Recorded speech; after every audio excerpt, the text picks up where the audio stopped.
continue to do and to give us that knowledge that is necessary for our growth. So, Butterfly, are you there? Khan Rabbi, shalom to you who will be the glory. Thank you for your kind words. Um, and Yahuwah spoke to Moshe, saying, speak to the children of Yasharal, saying, when a woman has conceived and has given birth to a male child, then she shall be unclean 7 days, and in the days of her monthly separation, she is unclean. And on the 8th day, the flesh of his foreskin is circumcised, and she remains in the blood of her cleansing 33 days. She does not touch whatever is set apart, and she does not come into the set apart place until the days of her cleansing are completed.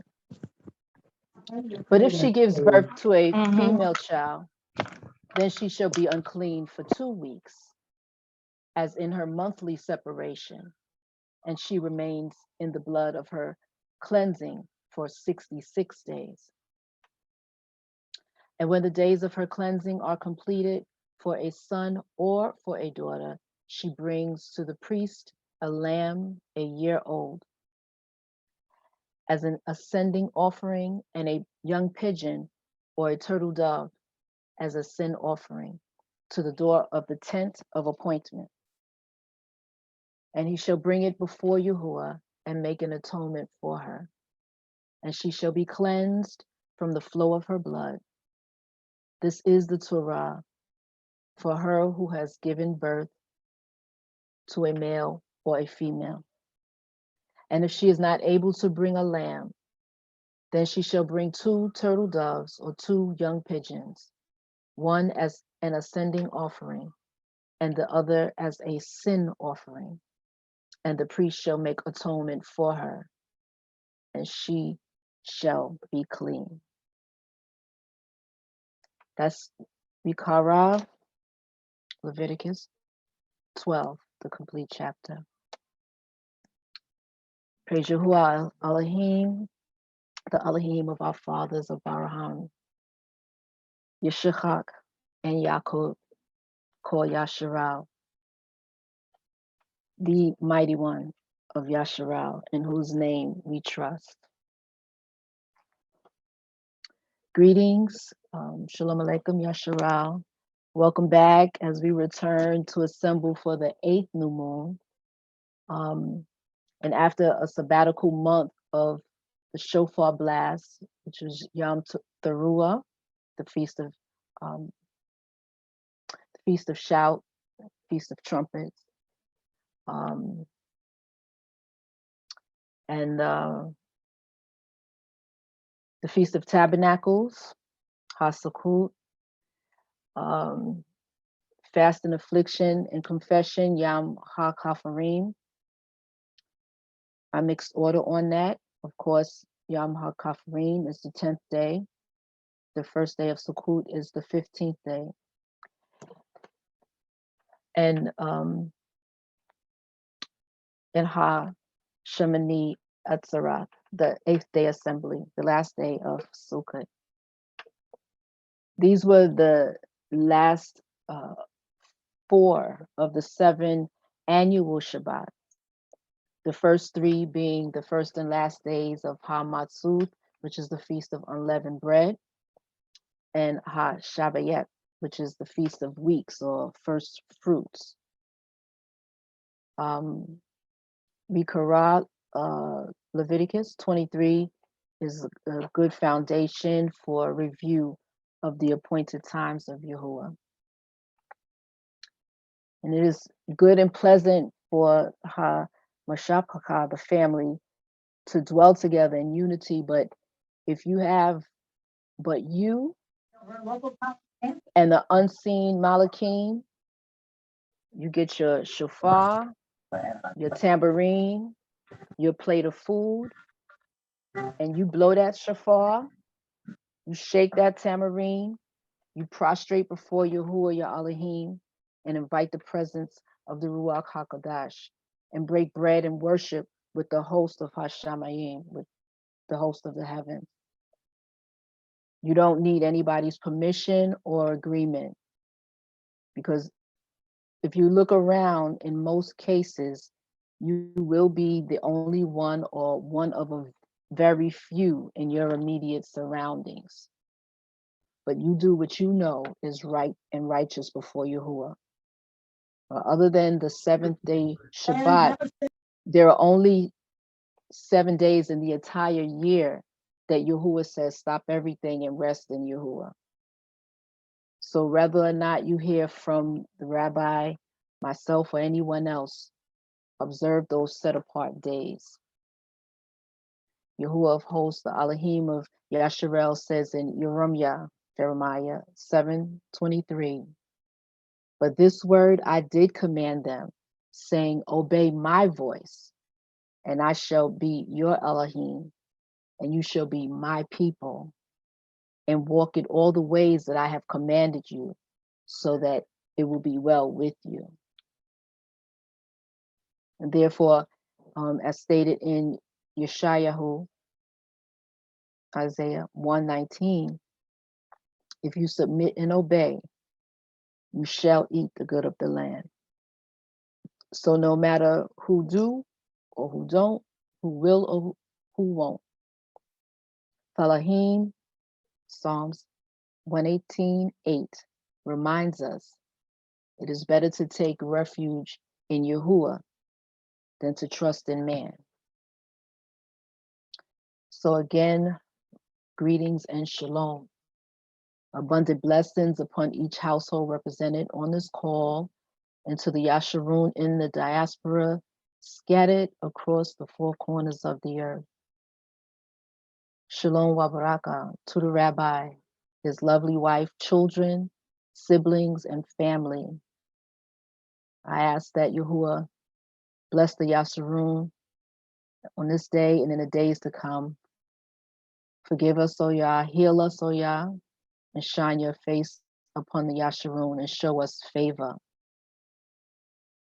Let Yahuwah's blessing be upon each individual in this assembly and in your households, your marriages, your families, upon our elders, our babies, our children, our teens, and young adults,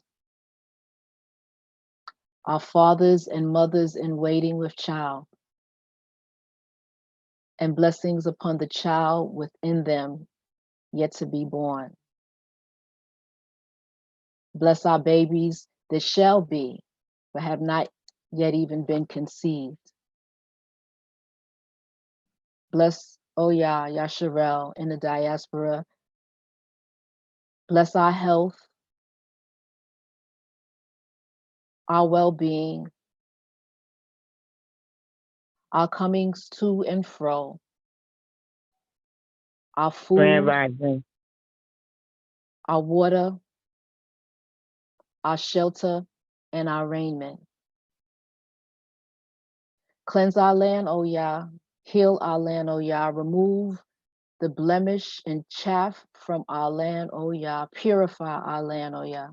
And restore our land and its bounty, O Yah. And as we know that Yasharal is a people, not a place.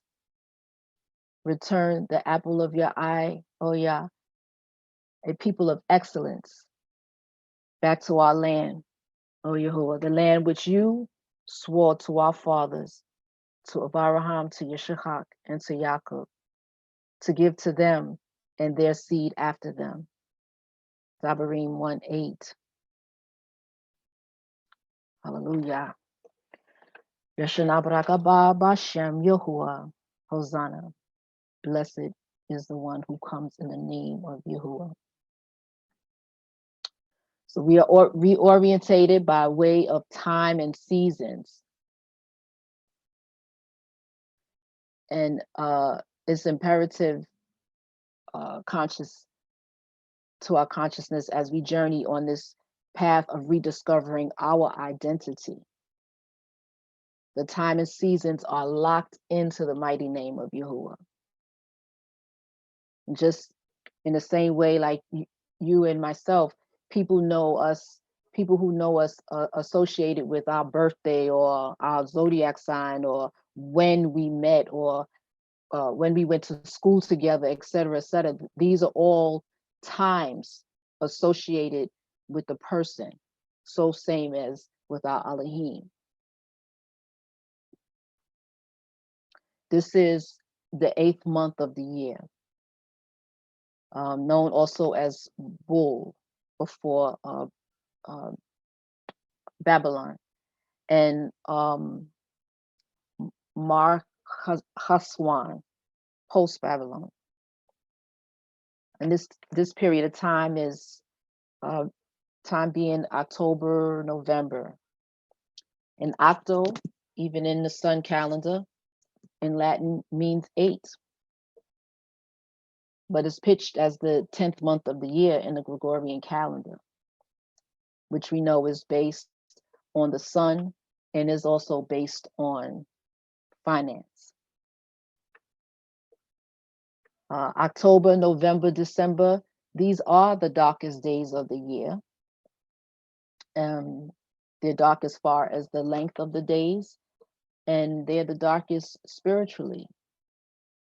It is a high holy season for dark practices. Even as we're approaching a high holy day for dark practices, I think this week coming. So this period has many aspects to it overall: to secrecy, greed, and confusion. We know it as the 8th month, and even as their own calendar attests to it. But in the world of economics, it is a new year because the federal fiscal year begins on October 1st and is the beginning of the first quarter. And maybe this is what Rosh Hashanah is tied to, but it's not Torah based. And in the world of sales and taxes, this is actually the last quarter, and the new year begins January 1st. And that begins the first quarter. So these are obviously time periods we must be keenly aware of as we navigate in this plane, but not in observance of them, as they have no association with the way of Yahuwah. But the year begins for the Yasharun in the time period that we know of as March, April, which we determine by the new moon. And by the way, the word month is based in the word moon, not sun. But worldly operations are based on the sun. So I don't know, maybe in fact, we should call the pagan monthly cycles sunts instead of months. Thalahim, Psalms 104:19 says, he made the moon for appointed times. The sun knows it's going down. But to the Yasharun and those who honor, respect, and reference our mighty one, Yahuwah, the Elohim of our fathers, Abraham, Yishachar, and Yaakov, the new year begins the month of Abib, when all things are new. The plants begin to bud, the animals come out of hibernation, the birds migrate back to the north. The days grow longer, spring cleaning. Even the human spirit seems to initially be more inspired and refreshed, and there is generally an overall universal sense of well-being. Shemuth, Exodus 12:2 says about the month of Abib, the new moon is the beginning of new moons for you. It is the first new moon of the year for you. How can the first day of the seventh new moon be the new year when it is literally the seventh of 12 or occasional 13 months? And the appointed times to follow are the 10th day of the seventh month, and the 15th day of the seventh month, and the 22nd day of the seventh month. Not only that, the upcoming Hanukkah is in the 9th and 10th months.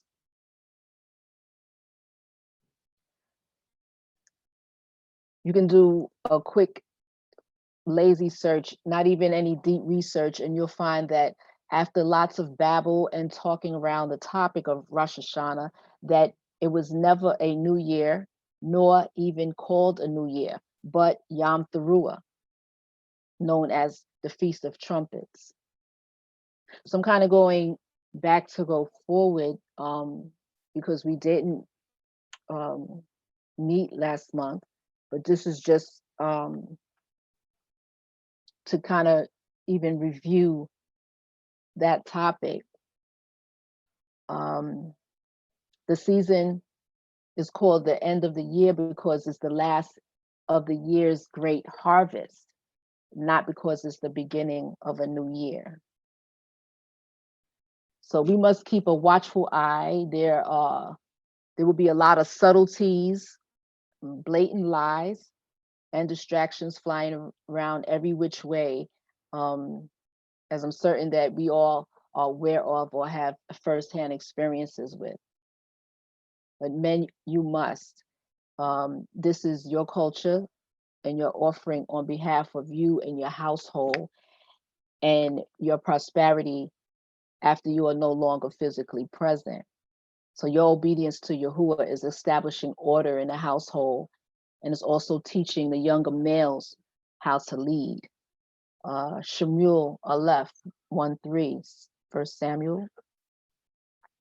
Now this um, now this man went up from his city year by year to worship and to slaughter to Yahuwah of hosts in Shiloh. And the two sons of Eli, Hophni and Phinehas, the priest of Yahuwah, were there.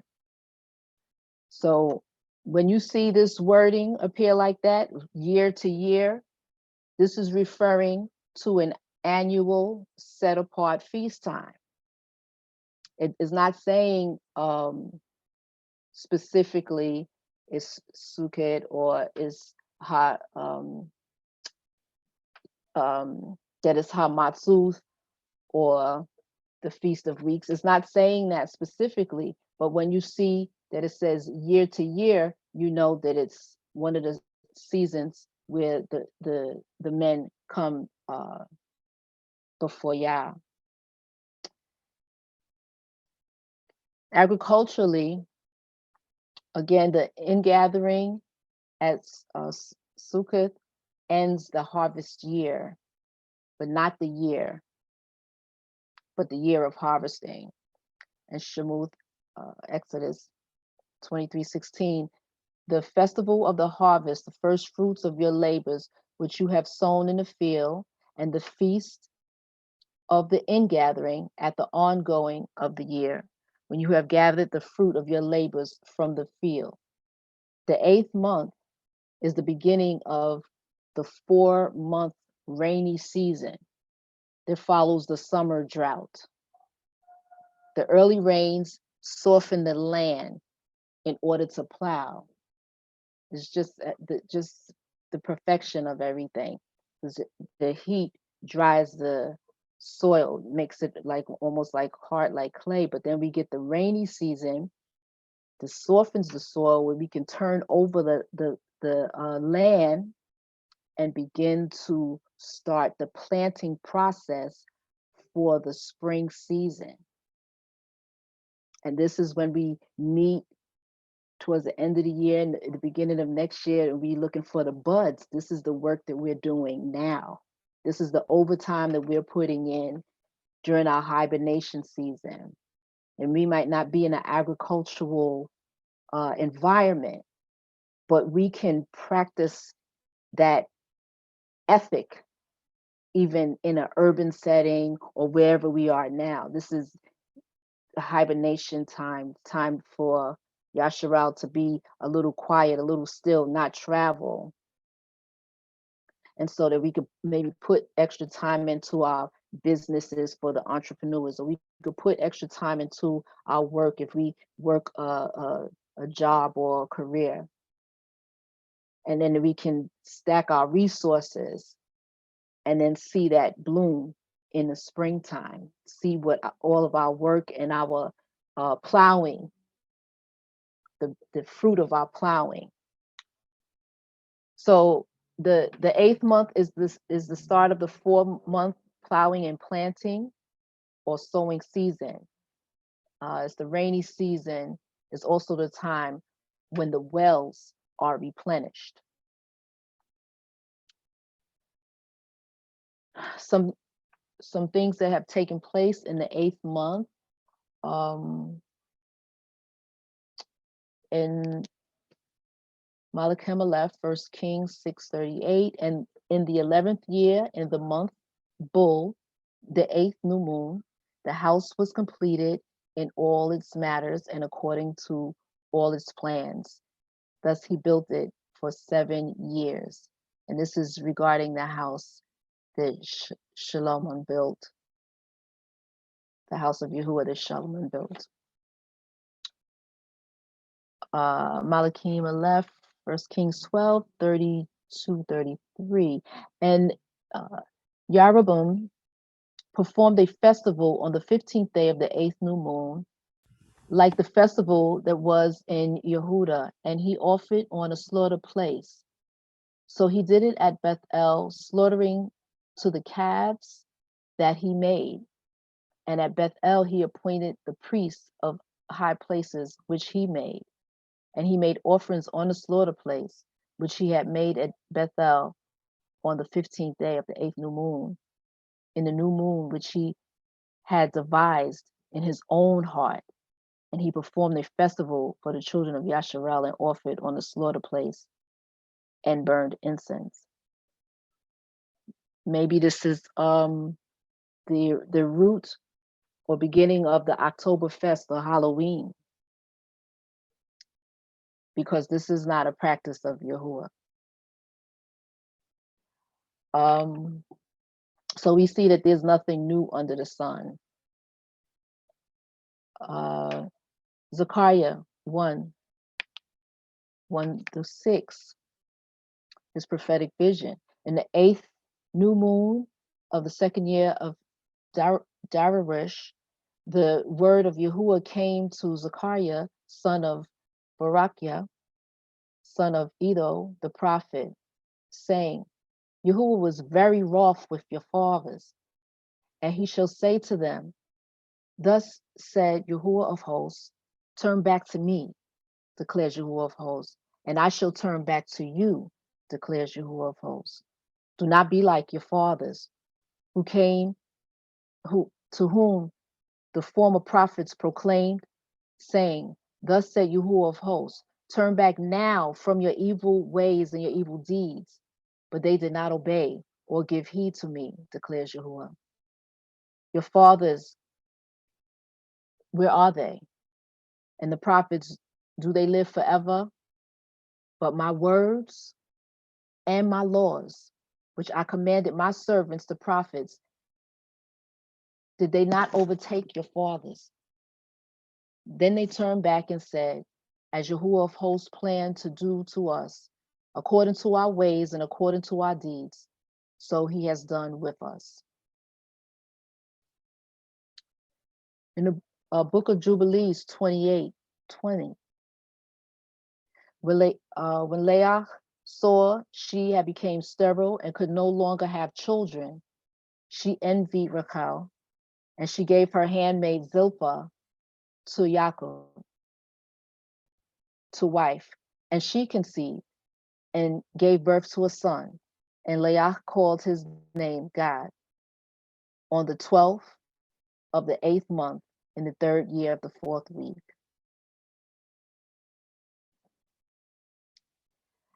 And in the first gospel of the infancy of Yahushua HaMashiach, chapter 2, verse 5, then after 10 days, they brought him to Jerusalem. And on the 40th day from his birth, they presented him in the temple before Yahuwah, making the proper offerings for him according to the requirement of the law of Moshe, namely, that every male which opens the womb shall be called holy unto Elohim. Okay, so, okay. Approximately around, I would say, the 18th maybe of the 8th month or so. And you know, the 6-week post-delivery checkup, which is like 6 times 7, 42 days, in my observation and opinion, is that's loosely based in Torah, although it should be the double time after the birth of a daughter. To expound on this and why it's important for us to know times and seasons. Hallelujah. Although there's no command that we celebrate the birth of Hamashiach, but we should know when that time took place. In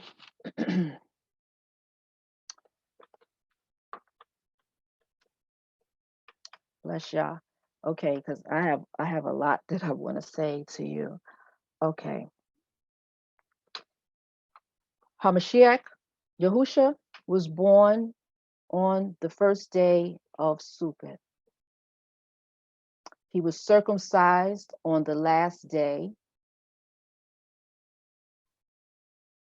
the 8th day, according to Torah. In the day of his birth being the first day, on the 39 days after that, because you count the first day, he's offered to the priest. That's a 40 day of cleansing after the birth of a male child. The Sukkot takes place in the 7th month. The first day is a high holy day, a set apart time. You can review that in Leviticus chapter 23.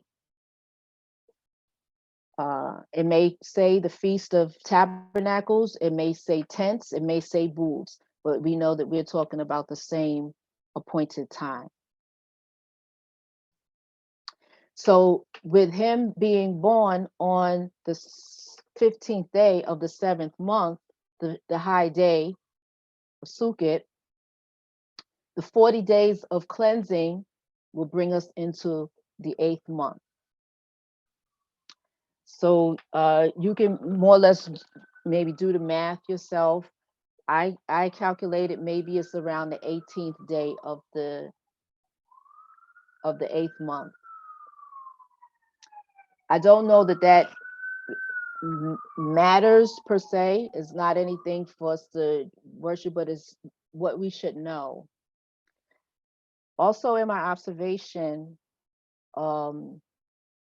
because of the laws of cleanliness that we have in our culture, yesterday, today, and eternity future, because Yah's word doesn't change because we're in so-called modern times.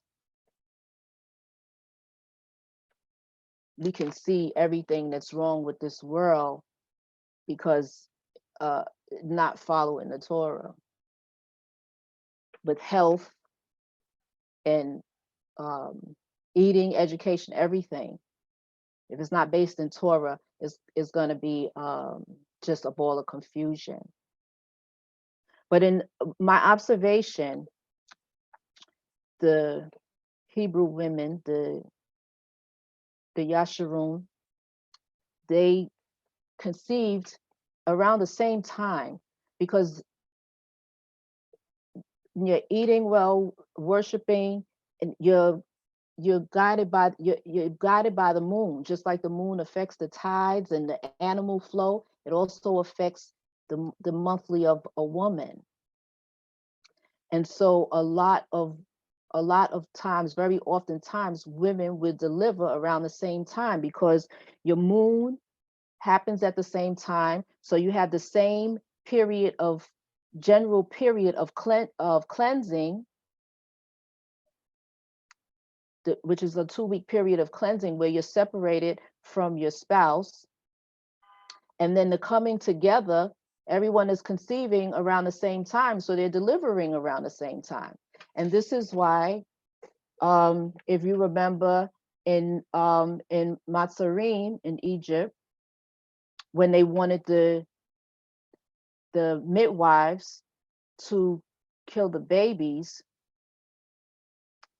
they said that the Hebrew women, they deliver too swiftly, so they weren't able to. They weren't going to do it anyway, because they kept Torah, but they were able to use that as a legitimate excuse. That's because they delivered around the same time. They practiced the same laws of cleanliness. So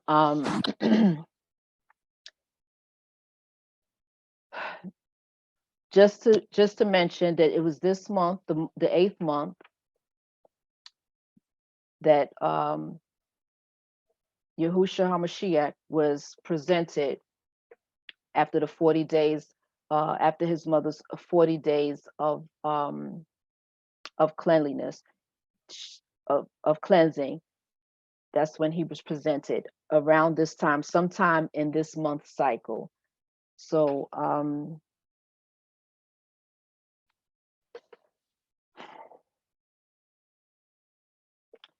want to mention a couple of other things just to make note of before I close. All worship have key elements to it. And those key elements, there are words, appointed times, foods, rituals, symbols, and attire or raiment. This is something that I would love to build on at another time, but I just want to just drop this, because everything that we do is what we eat, take into our body. All of this stuff is part of our worship. It's not just bowing down and praying, or it's not just reading the scripture. It's everything: how we dress, how we move, how we speak, what we eat. All of this stuff is part of our worship of our sovereign. If case in point, if you say cotton candy,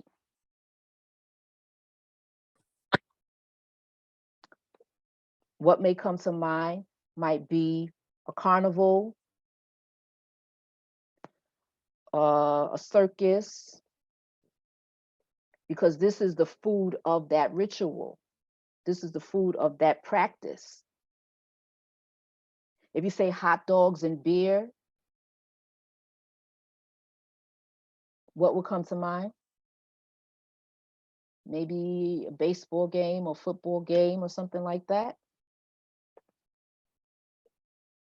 If you say pork chop sandwich, you might think they're selling church dinners. If you say popcorn, You might think of the movies, the movie theater, the movies. So there's foods associated with certain practices. There's symbols. We have a symbol. Y'all gave us a symbol within the covenant. There's a bow. Some call it rainbow. In the scriptures, it says bow. So now when you think about it, you think about something else. But the Yasharum, that is part of our covenant. So symbols are impactful, they are meaningful, and they represent our practices, who we worship, what we entertain.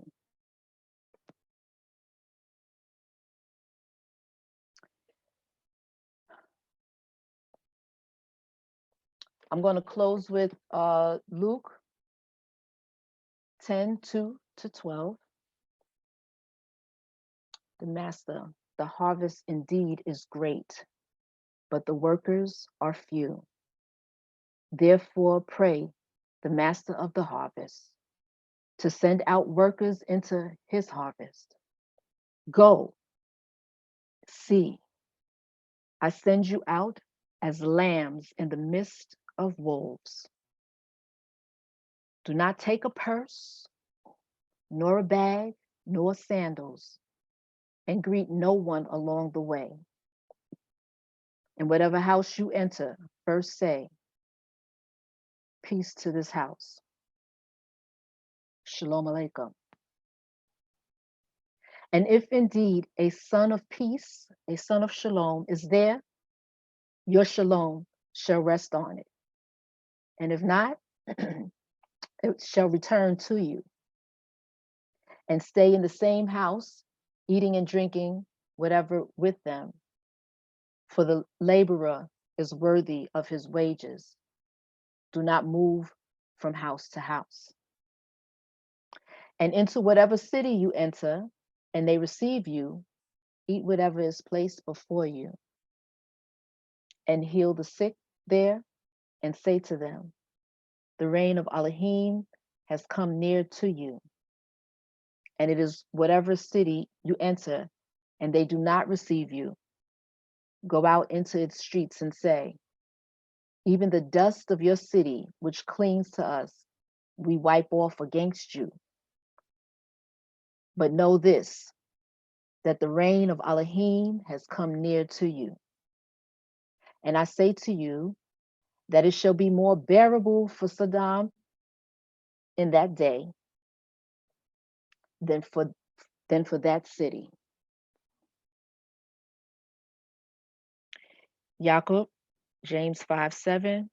So brothers, be patient until the coming of the master.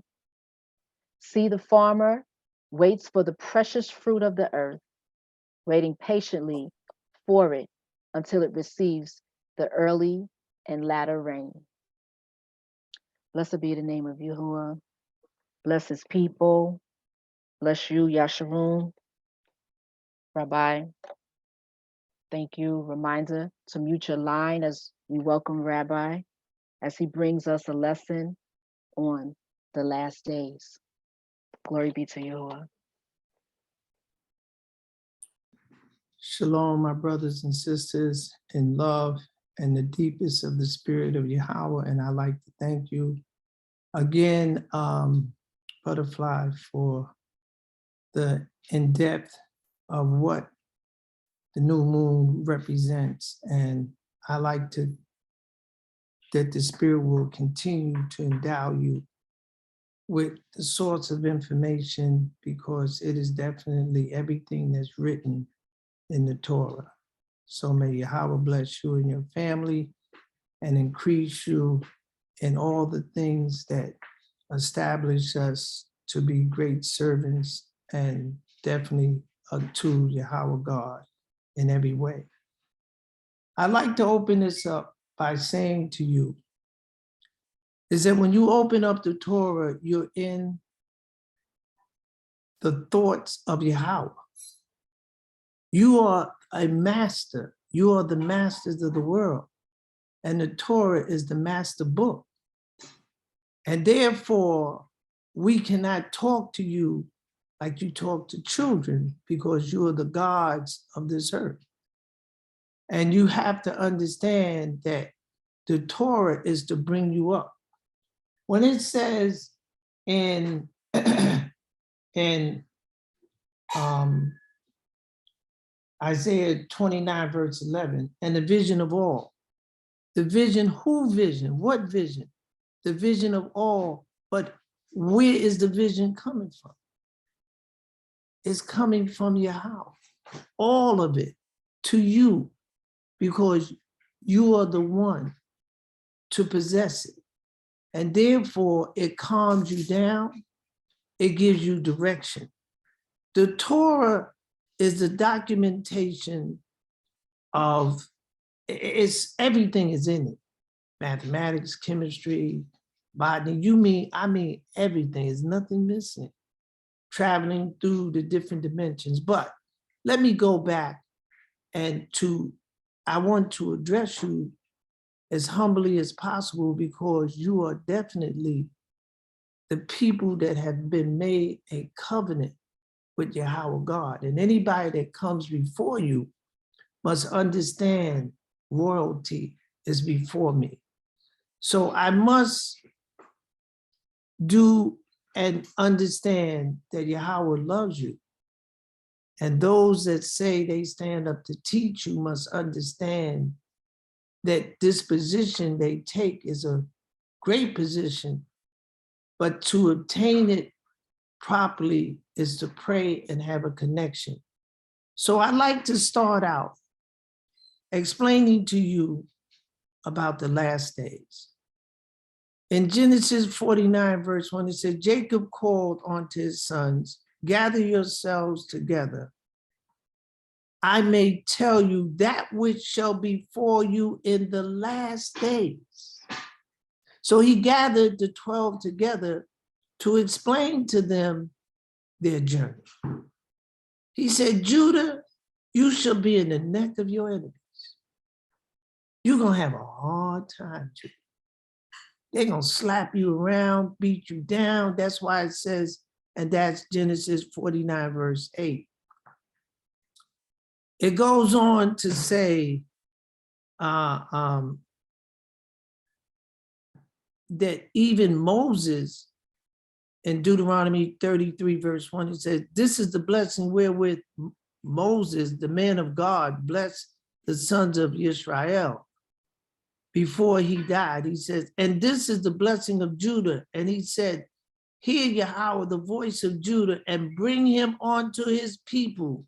Let his hands be sufficient for him, and be you a help to him from his enemies. Now, this is a prophecy, and that's why in Jeremiah 14, verse 2, it says, Judah mourneth, the gates thereof languish. They are black unto the ground, and the cry of Jerusalem is gone up. Man, these people in this country is beating these people. But the point is, we always had a solution to this. And what was the solution? We always wanted to return from whence we came. That's been the secret motivation that inhabits our deeper part. We don't belong here. Where's this? You can't make somebody suffer the way you're making us suffer and say, we're happy. We were never happy in the United States of America because we were never treated. We were never looking for freedom. You understand? So when we got here, were brought here, we addressed a very secret part in us. And that secret part, I want to return from whence I came. So as they begin to dissect us and take away from us our language, customs, and traditions, and began to assault us in the worst way, and turned us around in the Western Hemisphere of North America and said, now find your way back home. So he says here, now there's a solution to this, and I want to take you to the depth, and I want to bring you up again. It says, it's so bad for Judah, it says in Hosea 1:7, because as there's a circumstances of adversity, let's see, is there a means by which we can find our way out of this mess? And it is.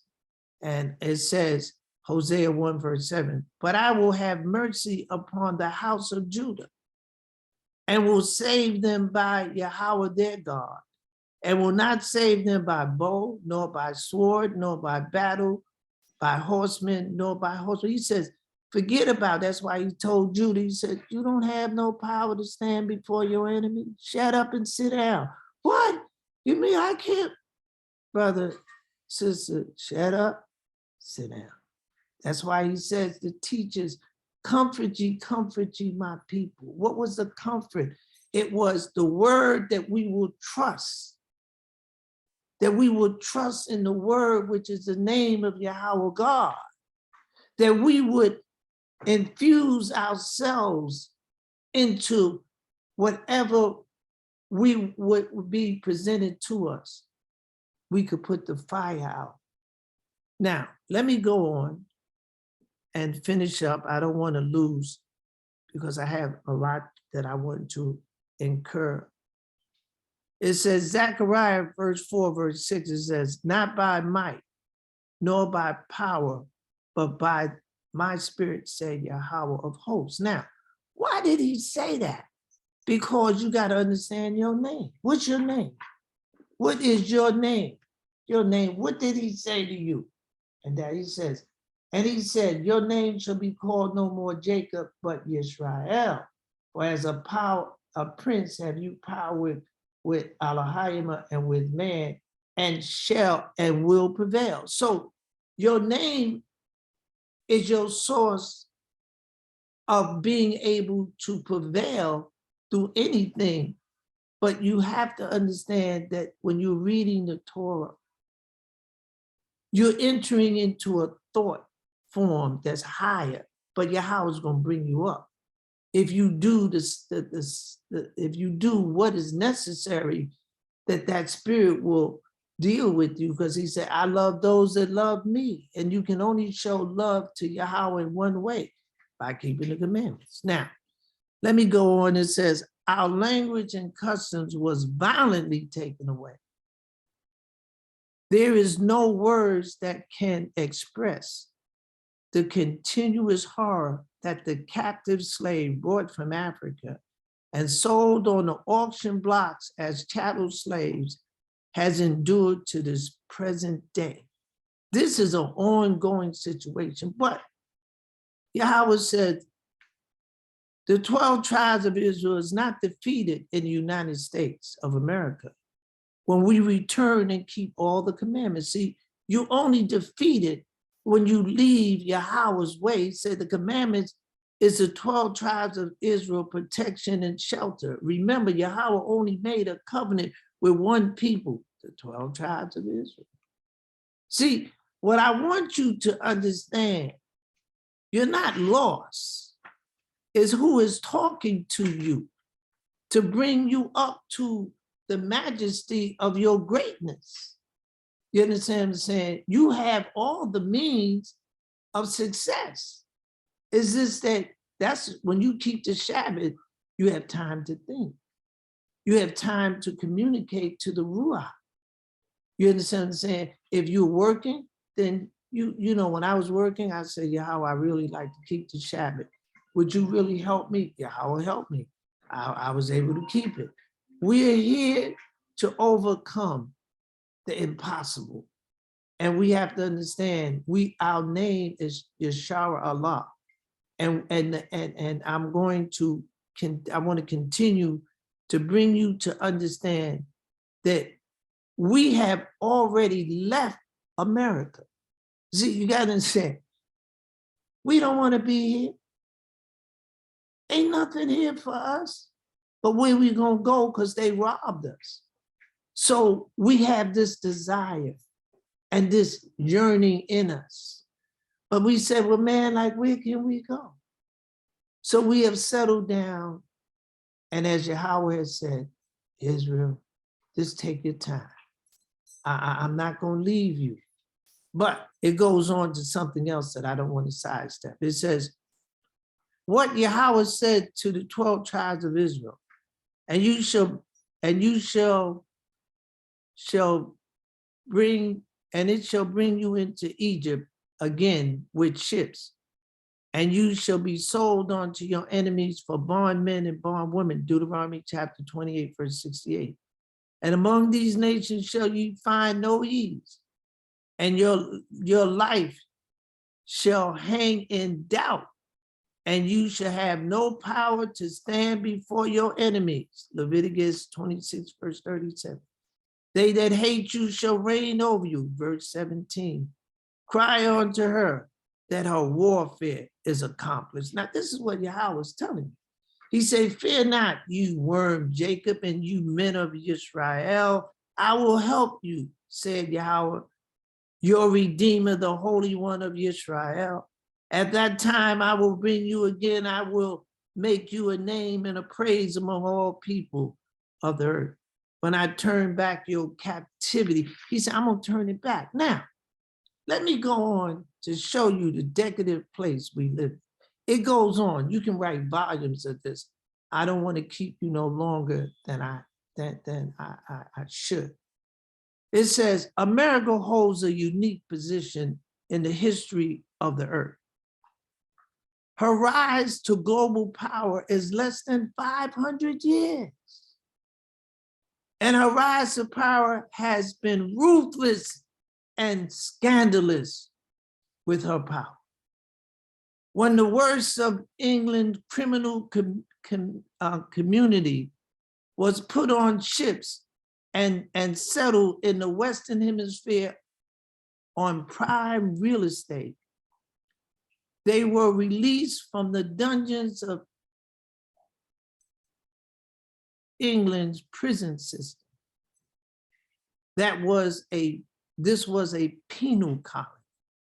Now, let me tell you, you can write volumes on this, but I try to condense things up because I wanted to explain to you what type of people you're dealing with.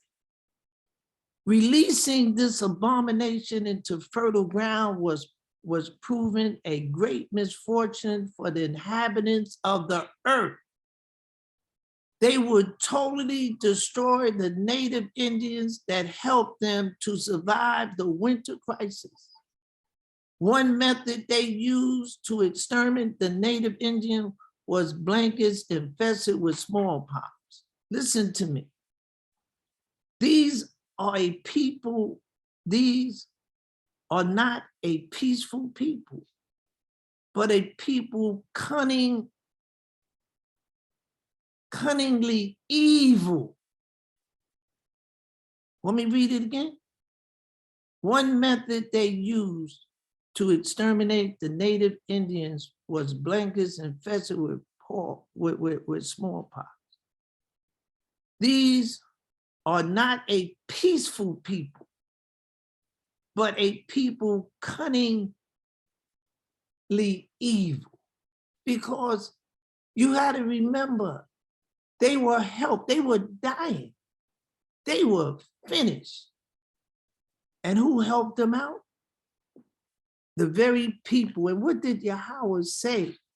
You cannot, and this is written, and I will read it to you, but let me go on because there's so much I like to cover. Now, we're looking around and we say, well, wow, man, it ain't too much we can do. And it's right. It ain't nothing you can do because it's being done for you. That's why he told you to settle down, be calm. That's why you must keep these commandments, because the commandments is what gives you an entry into the Ruach, no matter what is happening, into the fire, and how you do by calling the name. Now, and it came to pass that night that the angel of Yahweh went out and smote in the camp of the Assyrians 185,000. And when they arose early in the morning, behold, they were all dead corpse. Now, when you go back and read it in 2 Kings verse 19, verse 35, what did it say? Listen, let's go back now. It says, and he said, your name shall be called no more Jacob, but Israel. As a prince have you power with Elohim and with man, and has prevailed. So the spirits, the angelic beings came down and did the work.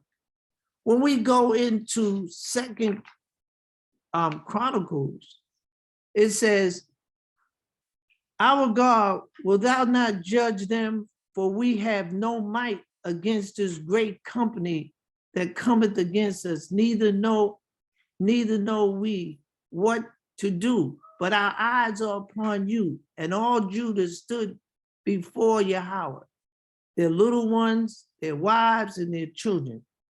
Then upon Jezreel, the son of Zechariah, the son of Benaiah, the son of Jeiel, the son of Mathniel, a Levite of the sons of Asaph, came the spirit, listen to me, the spirit of Yahweh came in the midst of the congregation and he said, hearken ye all Judah and the inhabitants of Jerusalem, thou King Jehoshaphat, thus said Yahweh unto you, be not afraid of this, nor be dismayed by reason of this great multitude, for the battle is not yours, but Allah's. Now listen, what did Yahweh say? He said, comfort you, come tell them that they're warfare. He said, man, sit down, shut up, don't get no guns.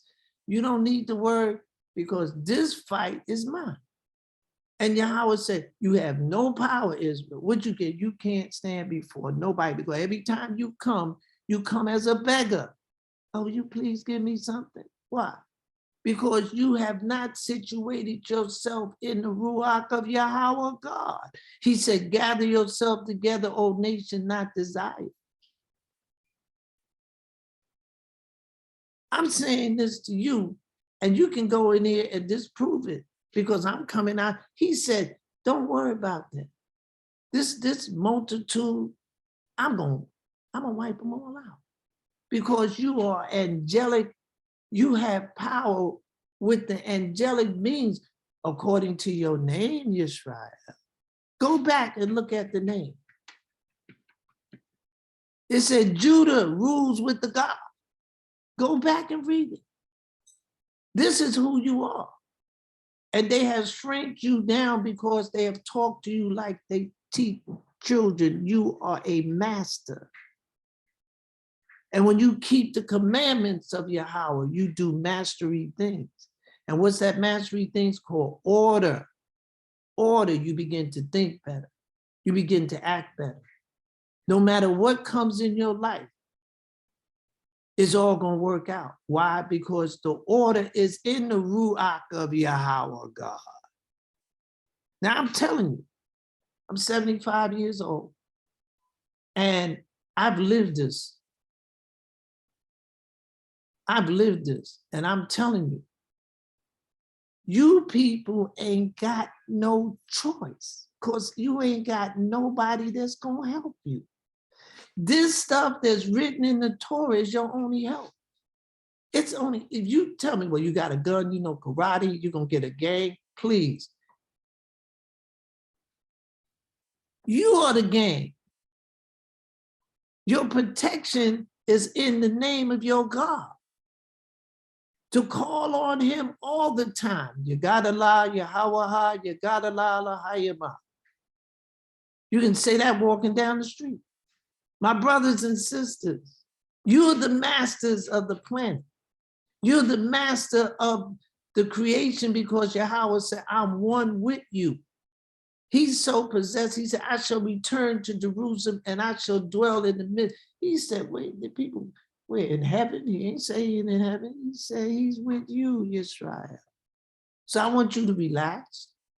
I want you to let me continue to dance with you, because this is a waltz. This is a beautiful dance. And this is not about being fearful. It's about being sure that you're Israel, sure that you're keeping the commandments, sure that you have a relationship with Yahweh God. That's what I'm about. You understand what I'm saying? See, America will fail, and I'll tell you why. Because order starts at the top. They all fighting in Washington. And therefore, all the people are disassembled. And it ain't gonna get, if the rulership starts from the top. And if the rulers are crooks and thieves and liars, so will the people. The rulers are the heartbeat of the people. And therefore, the people find opposition with their rulers because the rulers don't take care of them right. So he tells them, and I'm going to read, so it says, and they rose early in the morning and went forth into the wilderness of Tekoa. And as they went forth, Jehoshaphat stood and said, hear me, Judah and the inhabitants of Jerusalem, believe in Yahweh your God, and so shall ye be established. Believe his prophets, so shall ye prosper. And when he had consulted with the people, he appointed singers unto Yahweh that should praise the beauty of holiness. As they went out before the army, and to say, praise Yahweh, for his mercy endured forever. And when they began to sing, to praise Yahweh, Yahweh set ambushment against the children of Ammon, Moab, and Mount Seir, which were come against Judah. And they were smitten, for Yahweh, for the children of Ammon and Moab stood against the inhabitants of Mount Seir, utterly to destroy, to slay and destroy them. And when they had made an end of the inhabitants of Seir, everyone helped to destroy another. And when Judah came towards the watchtower in the wilderness, they looked unto the multitude, and behold, there were dead bodies fallen to the earth, and none escaped. This is how you think you're getting out of here, brothers and sisters. You ain't got, if these words in this book is not telling you the truth, you need to find some truth, because they're not going, these people are not nice to us. They've never been nice. And I'm not talking about hatred. I don't have to talk about no hatred. The reality is true. Now, if you go to 2 Samuel, when David numbered the sons and daughters of Israel, it was something that was totally not, he was not to do. So he says to him, and when the angel stretched out his hand upon Jerusalem to destroy it, Yahweh repented him of the evil and said to the angel that destroyed the people, it is enough. The angel came out, held it, man, they were dropping like flies. Brothers and sisters, what do you got to worry about? Ain't nobody better than that. You understand? You the baddest group of people on the face of the earth if you keep those commandments. If you do exactly what I'm telling you to do, you don't have to worry about who's coming to get you. They're already there, my brothers and sisters. They're already there. They got you. It says, and the angel of Yahweh, which went before the camp. And this is Exodus 14:19. See, this is all about the movement and went behind them. And the pillar of the cloud went from before their eyes and stood behind. This is all about the angelic beings that will service you. You understand? It says, behold, I send an angel before you. That's Exodus 25, verse 8. He said, to keep you in the way and to bring you into the place which I have prepared. These was all about angels. You understand? And you can go, you can follow this down and you can see, man, look, they don't have to like you. You got to like yourself, my brothers and sisters. It says, Exodus chapter 23, verse 23, for my angel shall go before you and bring you into the Amorites, the Hittites, the Perizzites, the Canaanites, the Havites, the Jebusites, and cut them off. He said, my angel's gonna go, and he's gonna cut them all off. And it says, Psalm 34, verse 7, and the angel of Yahweh encamped round about them that fear him and delivered them. For he shall give you his angels charge over you to keep you in the way. They shall bear you up in their hands, lest you dash your foot against a stone. So all of this has been prepared for you, my brothers and sisters. You don't have to worry about, are you gonna make it? If you keeping the commandments, you've already made it. You understand? And we trying to talk about going to make you. You said, now, let me go. In Ezekiel chapter 9, verse 4-6, and Yahweh said unto him, go through the midst of the city, through the midst of Jerusalem, and set a mark upon the forehead of the men that sigh and that cry for all the abomination that be done in the midst thereof. And to the others he said in my hearing, go ye after him through the city and smite. Let not your eyes spare, neither have ye pity.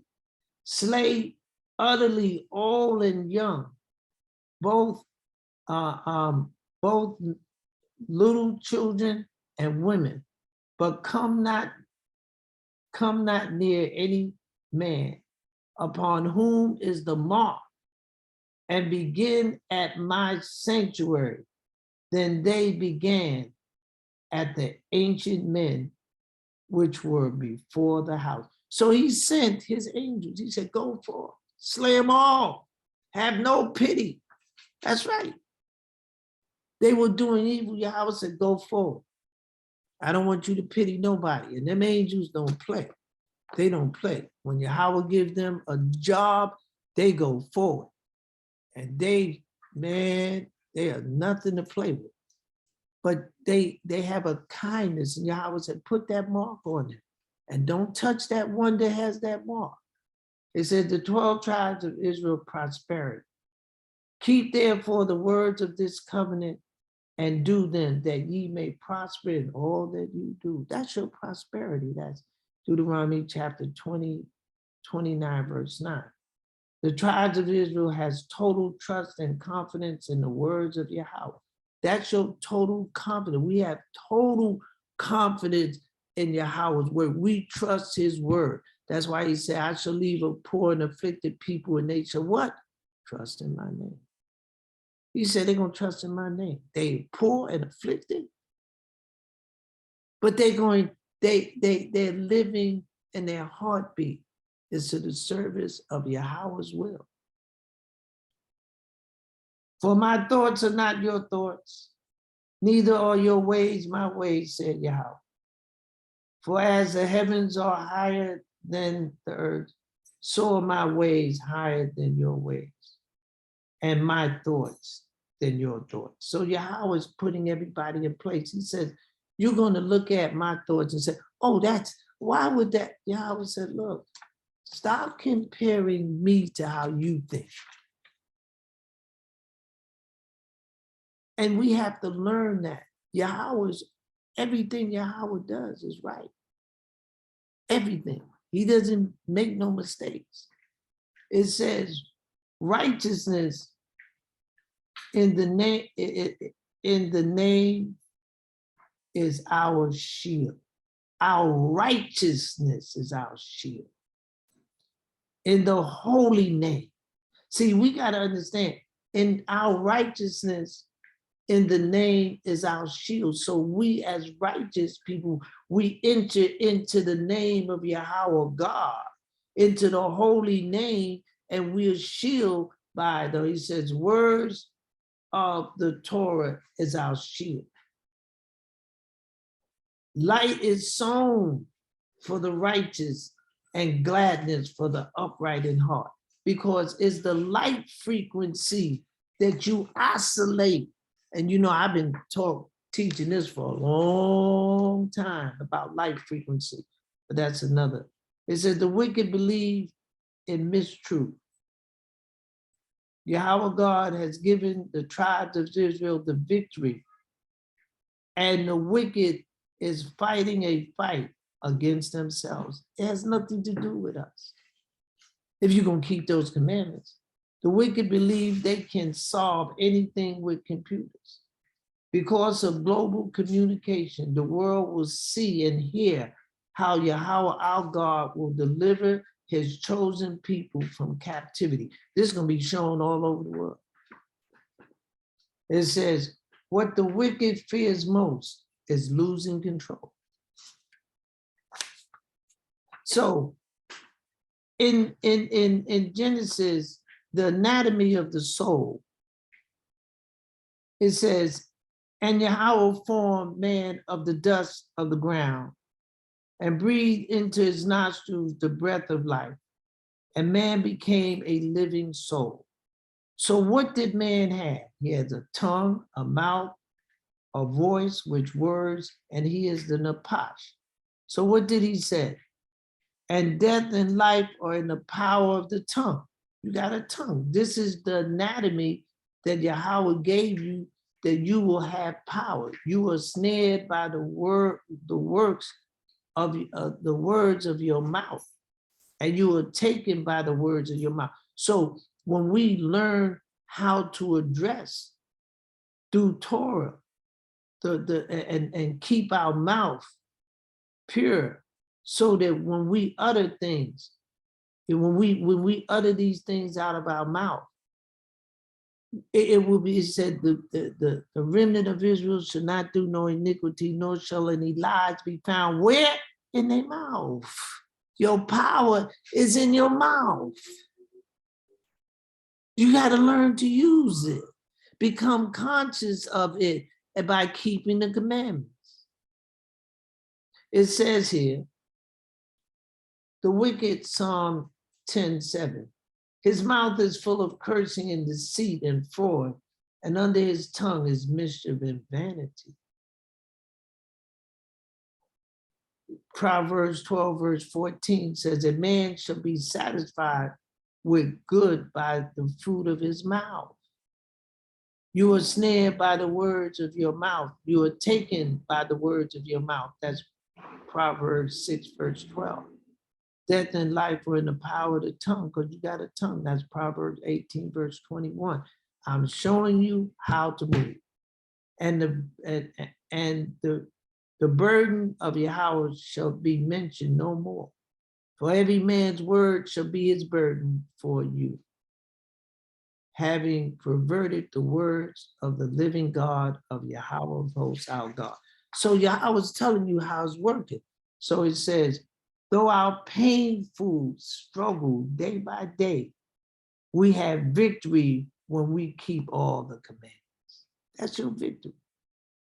They that forsake the Torah praise the wicked, but such as keep the Torah contends with them. Be in pain and labor to bring forth, O daughters of Zion, like a woman in travel. Micah 4, verse 10. Proverbs 28, verse 4. If I faint in the day of adversity, my strength is small. So where's your strength? That's Proverbs 20, 24 verse 10. Awake, awake, put on your strength, Zion, put on your beautiful garments, and I will strengthen them in Yahweh, and they shall walk in up and down in my name. Said Yahweh, the name of your house, of Yahweh is your strength, my brothers and sisters. You can't get away with that. I've already told you, he said, awake and put on strength because you're weak. You're weak. But when you dress yourself in the name of Yahweh, man, that's total power. Total power. It says, the righteous of the 12 tribes of Israel is to obey the words of Yahweh. The 12 tribes of Israel is shielded by the spirit of Yahweh's righteousness. Remember, the wicked has no confidence in righteousness. Just watch the leadership and you will know the destiny of the people. Wicked people cannot see failure, even though it's in front of them. Wickedness is confusion. This is it.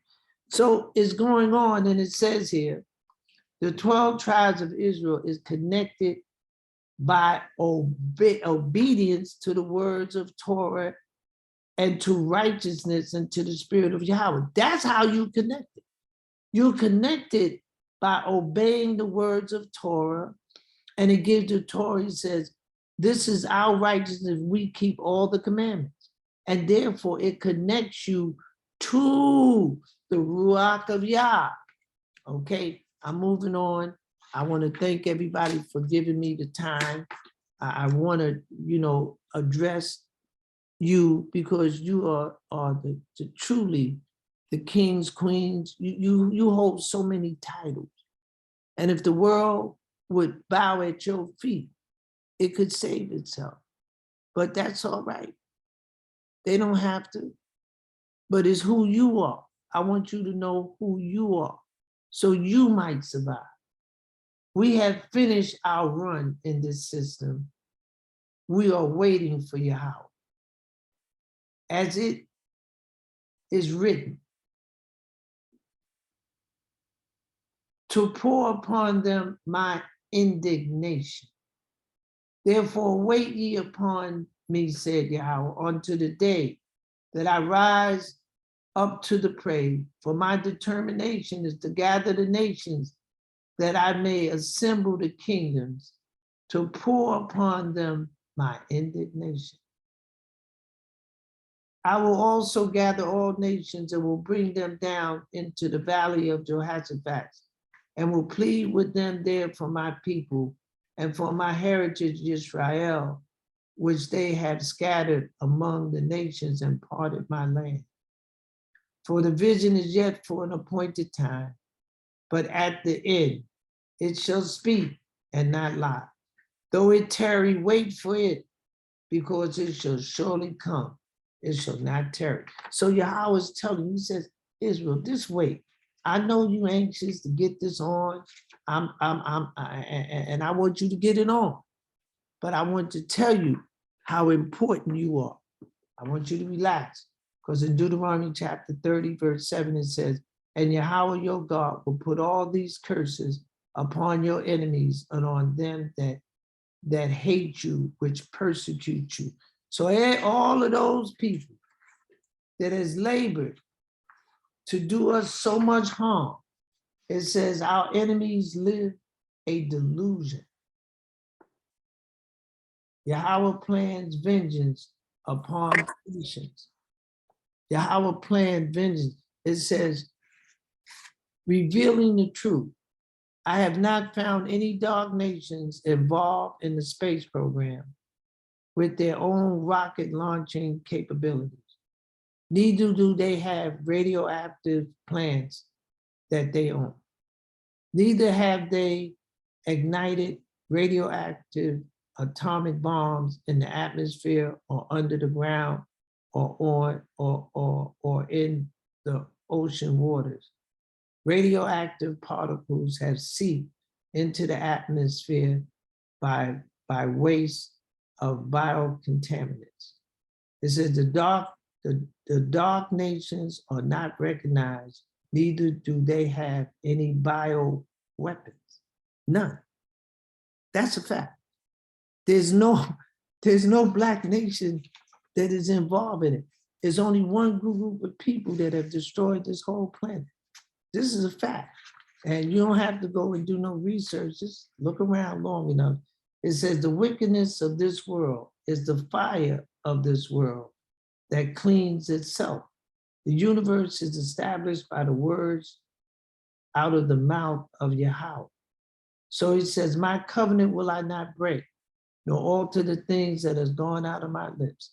I created the fruit of the lips, peace, peace to them that is far off and to them that is near, said Yahweh, and I will heal him. So, my beloved brothers and sisters, this is my anthem that I love reading before I close. It says, when you pass through the waters, I will be with you, and through the rivers, they shall not overflow. When you walk through the fire, you shall not be burned, neither shall the flames kindle upon you. That's Isaiah 43, verse 2.